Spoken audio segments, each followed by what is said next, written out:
Hello and welcome to today's Q&A video with me, Chloe. Today's question is, how do you repurpose, or what ways can you repurpose your Facebook Live content?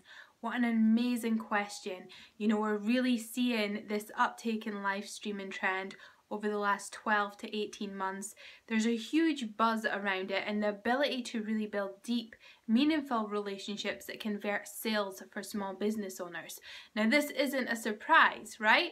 You know, people do business with other people they know, like, and trust. And video, up until live streaming, was the most effective way to do that. And the reason is, you know, it's the closest thing as face-to-face interaction as you can get. You know, you can see someone, you can feel them, you get an idea of their presence and the way they speak and their tone and their values and all that good stuff. Live streaming adds to that because it is live, right? You can't hide behind the screen, there's no editing. What you see is what you get, and it's a wonderful way to build relationships because of that. Also, the fact that you're on the spot and people have to ask you questions, how you respond and react again speaks volumes. So that is why this live streaming trend is so huge. Now, with that, it puts a huge weight on small business owners because they can no longer outsource that stuff and they can no longer schedule it and trick their way into making it not trick, but they can't use the shortcuts to making it a little bit more manageable. You know, if you're going to do a live stream, you have to show up and do a live stream. So you want to make the most out of that investment of your time, right? You want to get the most out of it, and repurposing your content is a wonderful way to do that for the time aspect, but also it allows you to completely hone in on every other platform and build on your core message without having to recreate new content over and over again, which takes up a huge amount of time and often dilutes that core message, right? You're trying to say one thing, you're trying to communicate it very clearly to your ideal audience, and ultimately you want them to take a call to action, and so that communication has to be crystal clear. If you are building on that on every other platform, speaking natively, aka to the platform and how it operates, then you're adding to these customer touch points and really helping to communicate and resonate and build that relationship and get your point across where they'll take action. Because we know ADD world, right? It's crazy, it's noisy, and saying something once doesn't always, you know, you're not gonna get hit just by saying something once. You have to keep reiterating it and sharing it in different ways. So with that all being said, how do you repurpose your Facebook Live content? Well, the first way is to just embed it into a YouTube video or upload it directly to YouTube, right? That's a great way to do it. You can use something like Camtasia or ScreenFlow to embed the little square that you get with your Facebook Live, and you can make a little pretty design. I do this with the Real C. So I share that as a Facebook Live and I upload it to YouTube. I'll include a link to that as an example of exactly what I mean. It doesn't perform quite as well as native YouTube content as you would expect, but at the same time, YouTube is the second largest search engine in the world, and it is owned by Google, the largest search engine in the world. So if you want to be found, it makes a lot of sense to put your video content on one of the biggest video platforms in the world for search engine purposes, if nothing else. Now, the other thing you could do with that is you can embed it into your blog. Again, that tells Google all this media is connected, helping your search engine rankings. And of course, it allows you to build that know, like, and trust factor through video. Not everyone is going to go on your Facebook Live, especially if you're doing it on your profile versus your page.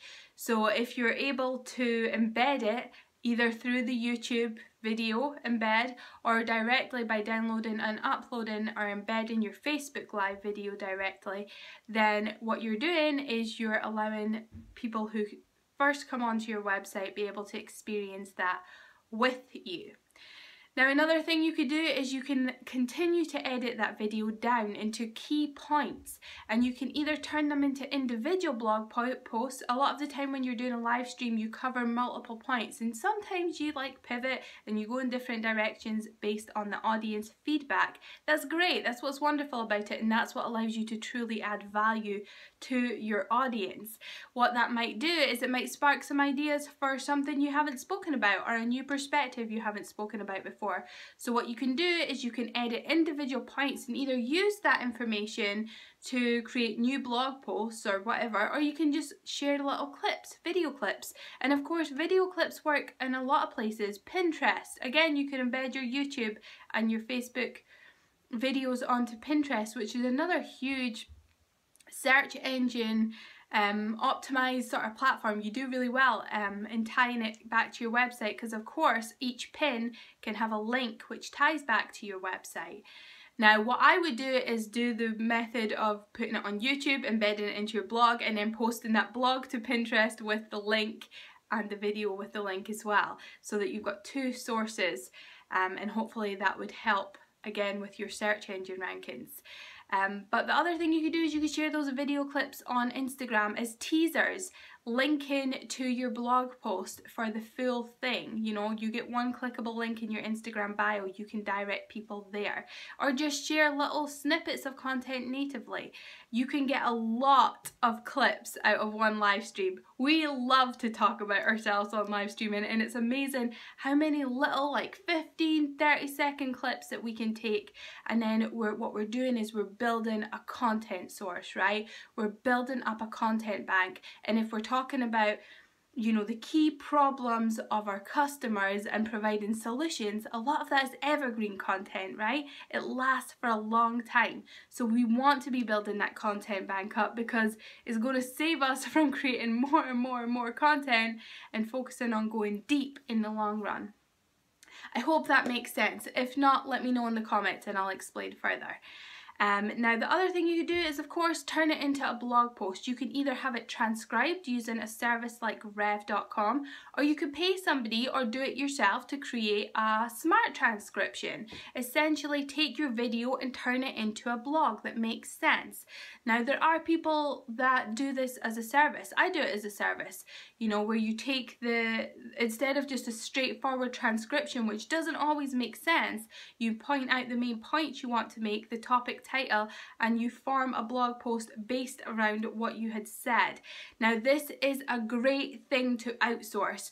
A lot of the time we talk about, well, I've said it before, and I used to do full social media management as a service. That used to be my business, an agency that did the social media management for businesses, and I stopped doing that because honestly, nobody could tell your story better than you, and nobody can be you better than you.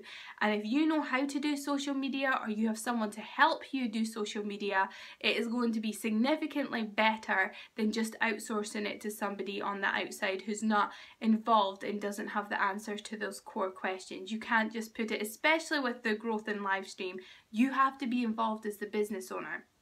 With that being said, it doesn't mean you can't get help with certain things, like blog transcriptions, or editing the video down, or uploading it to YouTube, and doing all these things to repurpose. The repurposing bit you can outsource and get help with, because you've already created that content in the beginning, and it's amazing how much you can do with it. I've spoke about the video. Another thing you can do is you could strip the audio from it and turn it into a podcast.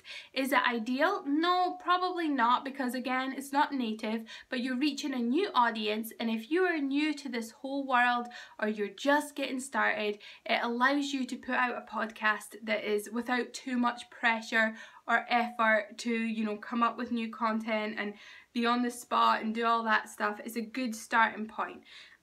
So again, something you can outsource to someone to strip the audio and publish it as a podcast. Again, reaching a new audience. And then you could do the same thing with the video, as you could take little audio clips and share them as well if you wish. Now of course the other thing you could do is you can create a huge number of social media posts. Again, you can make longer ones for LinkedIn, you can make maybe a mix for Facebook, and you can make 140 character ones for Twitter. You can make graphics for Instagram, all based around the content. It's all based around that one core message, and that is exactly what you're trying to do. Now, if you think about that in all the ways that I'm sharing right now, that is a huge amount of content, right? You're able to create so much that constantly reiterates your core message. You're not creating different content all the time. You're just really making the most out of the content that you do create. And it means that you can focus on the value, ensuring that what you share is valuable for your audience. And that's what you have to remember. What is your intention? What are you trying to say? And what do you want your audience to do? If you can repurpose one piece of content and share it everywhere, you're pulling people in to your sales funnel. I did a video on what is your sales funnel yesterday. I will link that in the description as well. But again, that's all pulling people into your sales funnel, right? So you want to tie it and integrate it all together in that way. Not by posting to Facebook and Twitter and LinkedIn, but by taking that core message and sharing it on each platform in a way that resonates and again, constantly is building.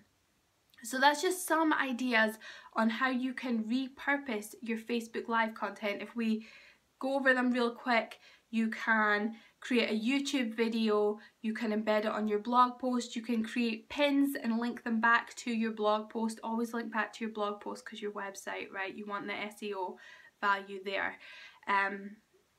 You can create social media posts, you can create graphics, you can create small video clips, you can create a podcast. So there is a ton of ways. That's one Facebook Live, and you could do it for every Facebook Live. You could create a huge content bank, and again, like I said, I would really focus in on evergreen content, solving those core problems of your customers. Marcus Sheridan calls it they ask, you answer. That's exactly what you want to do, because then your content will remain true for a long period of time, and you could truly make the most of it and really help your customers reach that buying decision, educate them, inspire them, you know, help them get to the place where they can decide, you know, one, are you helping them, and two, what other ways can you help them, maybe through your paid services. So again, I truly hope that you have found email. I forgot email. You can also turn it into a newsletter, picking on a particular point. Too much. Or a webinar. You can do so much. You can create so much content by repurposing and looking at different angles, and again focusing on the platform. I'm going to shut up now.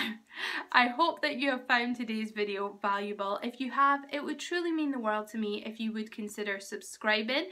And if you want my best business thoughts that I only share in email, join my email newsletter. I send you love letters every Monday at c4compete.com/NL. All the links are in the description. Never forget that you have the power to change the world, one connection and one conversation at a time. Much love from my heart to yours, and I hope we speak soon.